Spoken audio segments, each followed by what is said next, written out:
Assalamualaikum warahmatullahi wabarakatuh.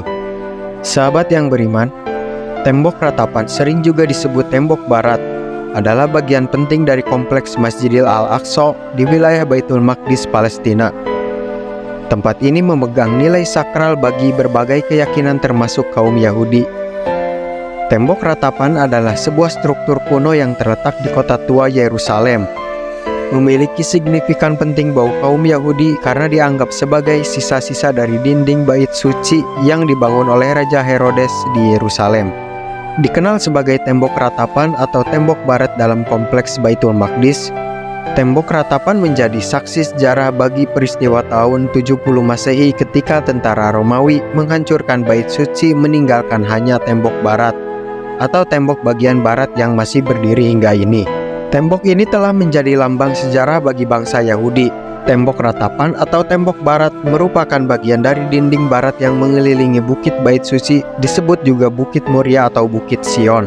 Sementara kaum muslim menganggap tembok barat ini sebagai tembok Al-Buraq, yaitu tempat Nabi Muhammad SAW mengikat buruk saat melakukan perjalanan Isra Mi'raj. Tembok barat atau tembok ratapan ini mempunyai panjang sekitar 485 meter, tetapi hanya sebagian kecilnya yang terlihat dari luar. Bagian yang paling sering dikunjungi oleh orang Yahudi adalah bagian selatan yang memiliki panjang sekitar 60 meter dan tinggi sekitar 19 meter. Bagian tembok itu dibagi menjadi dua bagian, yaitu bagian untuk laki-laki dan bagian untuk perempuan. Sesuai dengan tradisi Yahudi, bagian lain dari tembok ratapan dapat dilihat dari terowongan bawah tanah yang dibuka untuk umum pada tahun 1980-an. Orang Yahudi memiliki tradisi meletakkan doa atau permohonan pada selembar kertas dan memasukkannya ke celah batu tembok ratapan. Kertas-kertas ini rutin dibersihkan 2 kali setahun oleh pekerja khusus dan dikebumikan sesuai hukum Yahudi di Gunung Zaitun.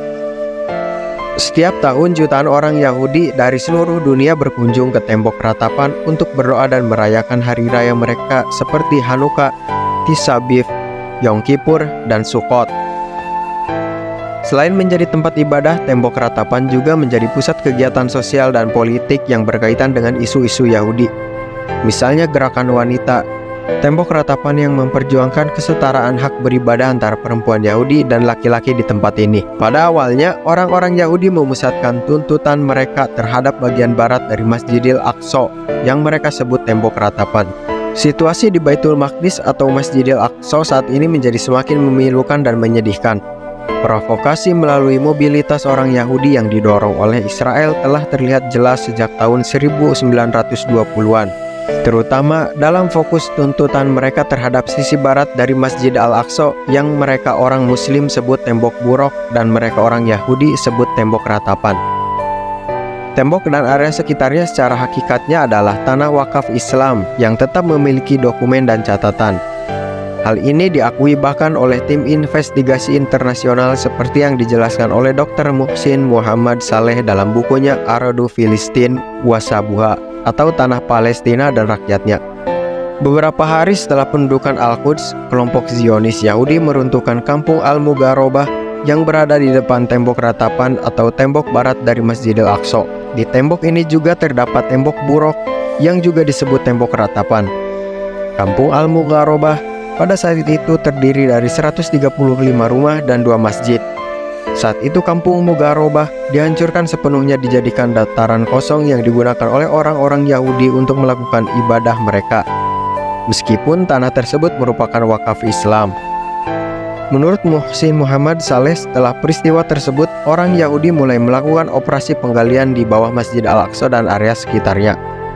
Mereka orang Yahudi fokus pada operasi bagian barat dan selatan Masjid Al-Aqsa dalam upaya untuk menemukan bukti yang mendukung klaim mereka terhadap situs suci ini. Namun, yang mereka temukan sebagian besar adalah artefak Islam yang memperkuat kedudukan dan identitas Islam di Al-Quds. Mulai dari tahun 1967 hingga tahun 2000, operasi penggalian ini telah melewati 10 tahap, dilakukan dengan tekun namun secara diam-diam. Tembok ratapan sebagai simbol spiritual yang memukau bagi berbagai komunitas. Tembok ratapan juga memiliki kisah panjang dan penting dalam sejarah. Dari ritual doa hingga gerakan sosial, tembok ini tidak hanya menjadi titik ibadah tetapi juga panggung bagi perjuangan dan perbedaan pendapat.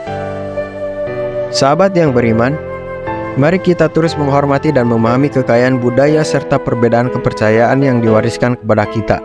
Semoga informasi ini bermanfaat dan menambah wawasan kita semua. Wassalamualaikum warahmatullahi wabarakatuh.